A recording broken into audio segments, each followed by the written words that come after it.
ஆண்டவரும் உலக இரட்சகருமாகிய இயேசு கிறிஸ்துவின் இனிய நாமத்தினாலே உங்கள் யாவரையும் இந்த காலை வேளையிலே வாழ்த்துகிறேன். இன்று நாம் தியானிக்கக்கூடிய தேவ வார்த்தையானது ஏசாயா 44:22. உன் மீறுதல்களை மேகத்தைப் போலவும் உன் பாவங்களை கார் மேகத்தைப் போலவும் அகற்றிவிட்டேன்.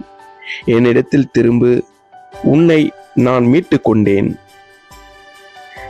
ஆம், என் அன்பு சகோதர சகோதரிகளே, இந்த உலகத்தில் மனிதன் செய்யும் மிகப்பெரிய தவறு பாவம். ஆனாலும் அதைவிட பெரியது தேவன் நமக்கு அளிக்கும் கிருபைகள். நம் தவறு செய்தாலும் தேவன் நம்மை நிராகரிப்பதல்ல, என்னிடத்தில் திரும்பு என்று அன்போடு அழைக்கிறார். இந்த உலகத்தில் தேவன் உன் பாவங்களை மேகத்தைப் போல அகற்றுகிறார். மேகம் காற்றால் விலகிச் செல்லும் போல நம்முடைய பாவங்கள் தேவன் அகற்ற வல்லவராயிருக்கிறார்.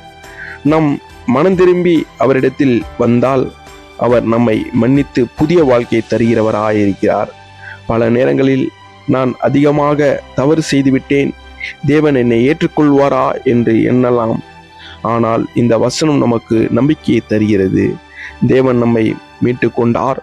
இயேசு கிறிஸ்துவின் இரத்தம் நம்மை சுத்திகரித்தது. இன்று தேவன் ஒவ்வொருவரையும் அழைக்கிறார், என்னிடத்தில் திரும்பு. அவரிடத்தில் திரும்புகிறவர்கள் அவர் ஒருபோதும் கைவிட மாட்டார். பாவத்தை நினைத்து தூரமாக ஓடாதே, கிருபையை நினைத்து தேவனிடத்தில் திரும்புவா.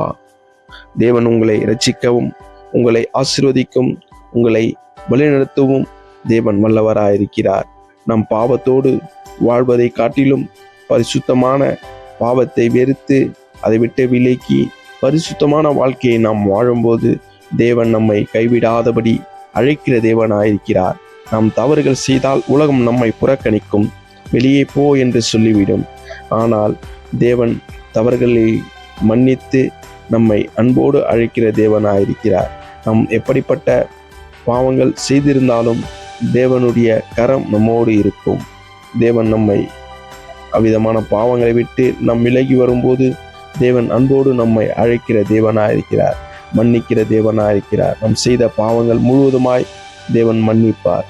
அதனால் நீங்கள் பாவங்கள் அனைத்தையும் விட்டுவிட்டு தேவனிடத்தில் வரும்போது உங்களை தேவன் அன்போடு அழைக்கிற தேவனாயிருக்கிறார். உங்களை ரட்சித்து உங்களை ஆசீர்வதிக்க வல்லவராயிருக்கிறார். கர்த்தர் தாமே இந்த வார்த்தையை ஆசீர்வதித்து வழிநடத்துவாராக. God bless you.